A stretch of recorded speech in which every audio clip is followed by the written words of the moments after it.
Welcome to the Lunatic presentation, a collaboration with the students of English 3222 Section LJ1 for UPRB.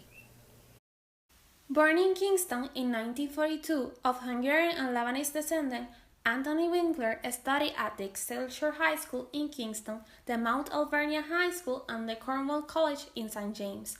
He emigrated to California in 1962, where he attended the California State University, obtaining a Bachelor of Arts degree in English in 1967 and a Master of Arts degree in 1968.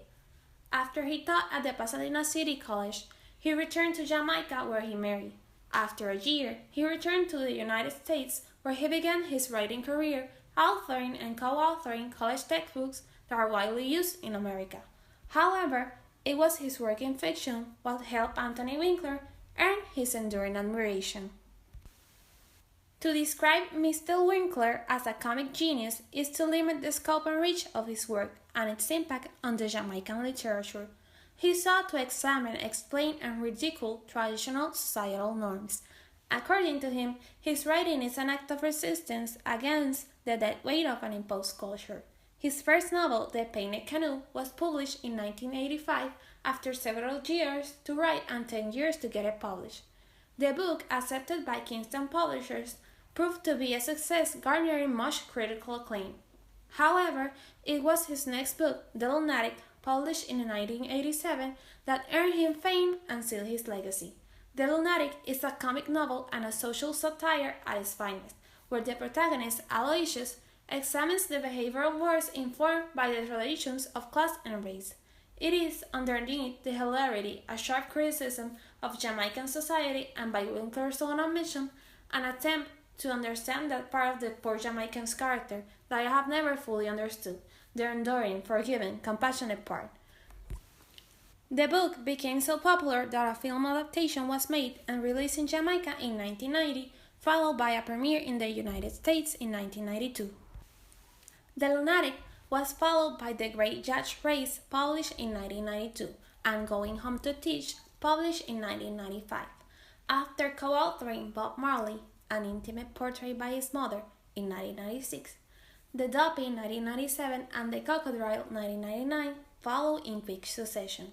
In 2004, a collection of short stories was published, followed by Dog War. In 2012, Winkler embarked into historical fiction with Don Carlos, an exploration of Spanish brutality towards the Taino population in early 16th century Jamaica. For this work, Winkler won the 2014 Towson Prize for Fiction. He is out of order, feisty, and brimming with humor, which often belies a sharply satirical sensibility. He writes out of an absolute love for Jamaica and Jamaicans. Anthony Winkler died in 2015 at age of 73. The part of the characters of this novel is going to be discussed by me, Elba Machuca. As the title of our story indicates, there is a lunatic in this story, and his name is Aloysius Hobson, a sympathetic madman, hairy black man, and cricket spin bowler. He's the one that throws the ball at the game. Another character in this story is his dear friend, the flame tree. He is the one that speaks the most to Aloysius in this story, if we speak about trees, bushes, and animals. Another important character in this story would be Hubert McIntosh. He is often referred as Busha. Busha means boss. He is the richest man in the parish and lives in the woodland of St. Anne with his wife. And her name is Sarah. And she is really important to this story too. She has a lot to do with Aloysius and the situations that happen in the story. She also is responsible of the church choir, and it's involved in helping the poor. Another important character, but not in such a good way, is Inga Schmidt. a German, crazy, rich, stout white woman that often rides a motorcycle and is regrettably Alois's lover. And in my opinion, she's crazier than she is, than Aloysius is. The next important character would be Service Johnson. He's a young butcher and the new lover of Inga. Inga and Johnson get Aloysius involved in a crime that is discussed further on in this story. Our next important character would be Kenneth P. Lindstrom, a barrister. What does that mean? He's a lawyer. And for what I read, he's brown-skinned man with graying hair. He had it all. He was strong, he had the brains, the good looks, 5 children, a big house, a Mercedes-Benz, a sailboat, and a successful law practice. And he was a ferocious player of cricket. And the last, but not because of that the least important character, would be the widow Dawkins.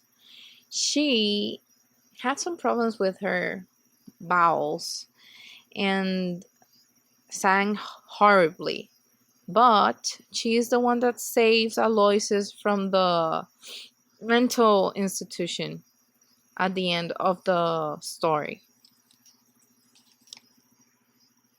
This next slide, we will continue to discuss the secondary characters.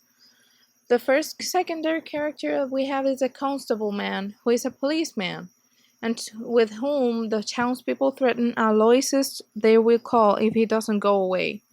Then we have Miss Williams, a brown-skinned teacher that teaches the kids a lot of new words and their meanings so that they can express themselves better when they grow up.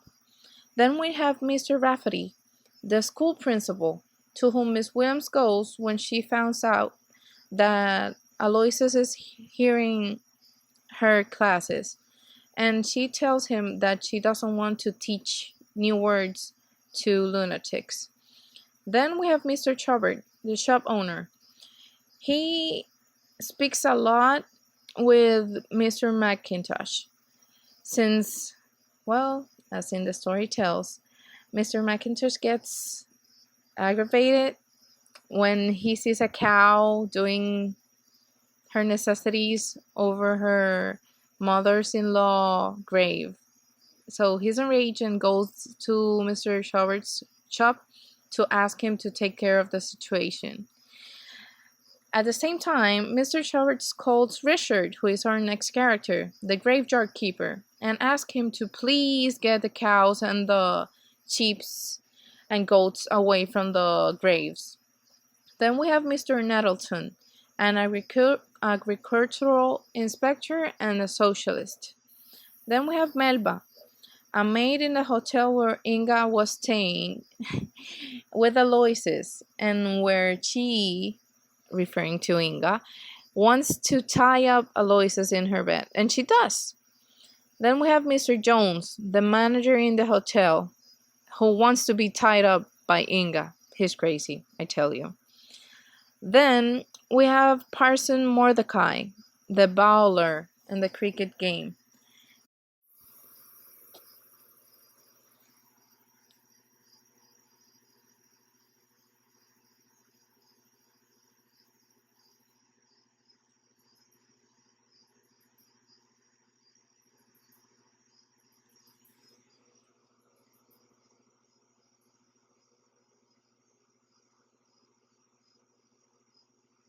Now we have Dr. Fox.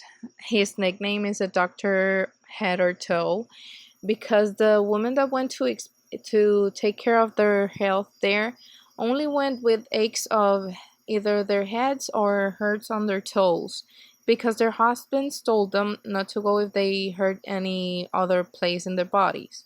Why? Because this doctor was really sneaky, and if you hurt your elbow, he will, even if he doesn't hurt or has nothing to do with it, go and check your pom pom. That's what it said in the story. It's really awkward. Then we have Inspector Williams, the husband of Mrs. Williams, the teacher from the beginning. Then we have Miss Lindsay, a postmistress. Then we have Dr. Brown, an American from the Review Board. And then we have the Dr. the Kingsonian. That's the only thing that it said, that he's a doctor and that he's from Kingston. Then we have Mr. Sarim, the administrator of the cemetery. Okay, and now in the last slide of my part, we have other characters. They appear in the story, but they don't really have an impact of sorts in the plot of the story. We have the woman with a basket of jams. She appears in the beginning of the story. Then we have the aunt of someone in the town, and she's an American woman to whom Aloysius speaks and freaks out. We have the Rastafarians who get well with Aloysius and share their ganjas, as they say. Then we have the students from the school, the girl that buys sugar, Inga's father, whom stops sending her money and asks her to come back. And we have the neighbors, Miss Thompson and 7 children, the Lyfords and 15 persons, Croakers and 8 children, husband, wife, and wife's mother, and 10 dogs.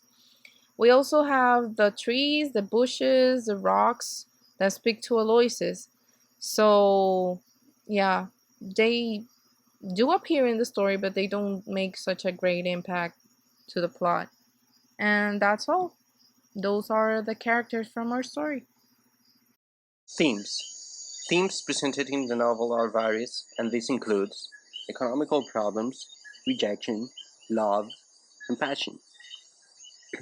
The economical problems or poverty is presented because Aloysius is homeless, and he lives in the forest near the village.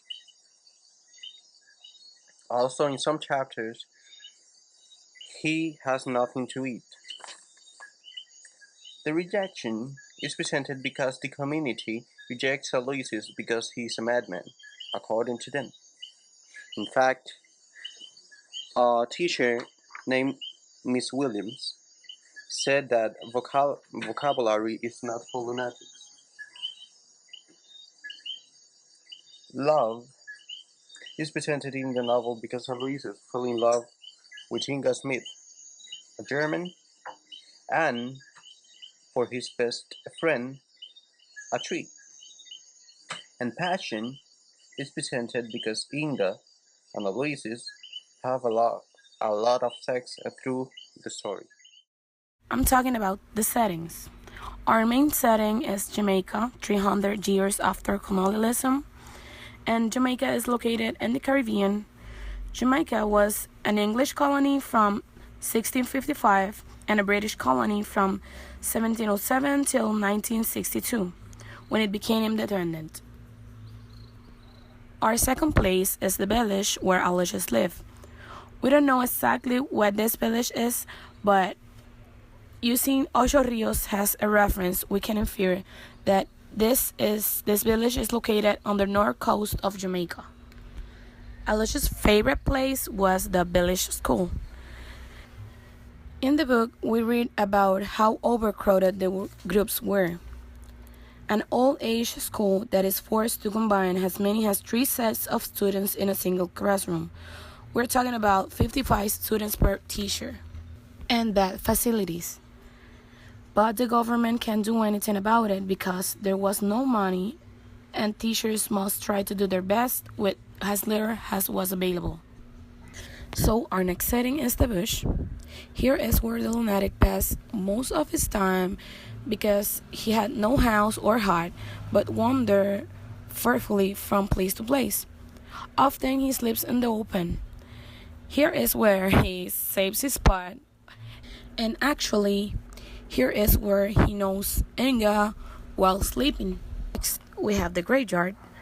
It's the cemetery where the Bushas family is buried. And last but not least is Ocho Rios, where the Lunatic learn a lot of words from the Rastafarians on the street.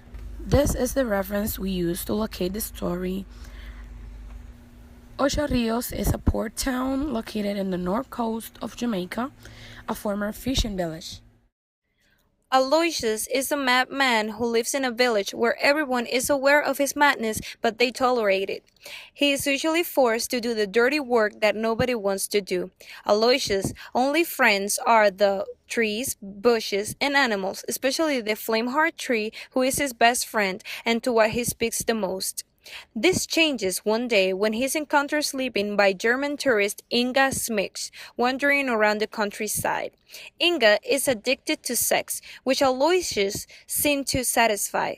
Aloysius falls in love with Inga, but this romantic idyll is torn apart when Inga invites the local butcher to join them as a trio, then plan to burgle Musha Macintosh, a rich man from the village, but get caught.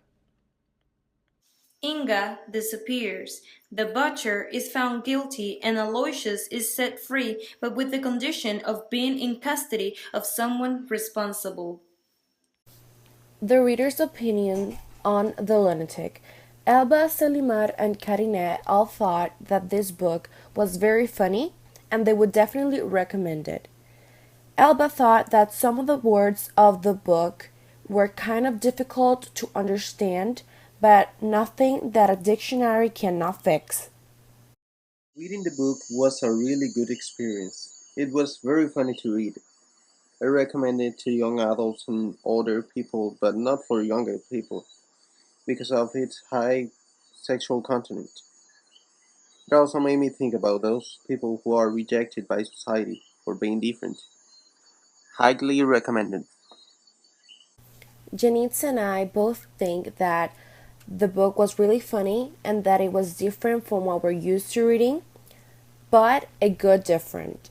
We enjoyed the book. We really liked how the author developed the characters, how Aloysius interacted with non human characters.